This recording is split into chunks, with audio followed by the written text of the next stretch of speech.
Почитувани колеги, дозволете денеска ВМРО ДПМН да даде повторно еден кристално јасен одговор на денешната пресконференција на Социјалдемократскиот сојуз.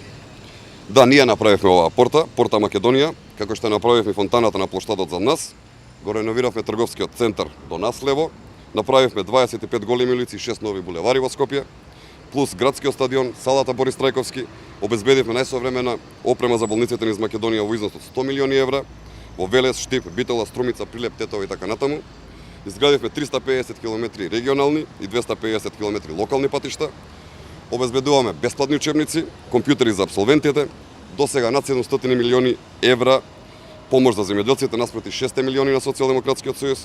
Донесовме нови странски инвеститори во зоните низ Македонија, кои во моментов работуваат неколку илјади лица. Имаме изградено над 100 фудбалски игралишта, тениски игралишта и спортски сали и завршено уште над 2000 други проекти во изминатиот период. Главното прашање, почитувани колеги, каде оделе парите претходно во времето на Социјалдемократскиот сојуз? Во чии џебови завршувале овие пари, кога немаше ни порти, ни споменици, ни булевари, ни субвенции за земјоделците, ни бесплатни учебници, ни за медицинска опрема? Каде одеа парите во времето на Социјалдемократскиот сојуз?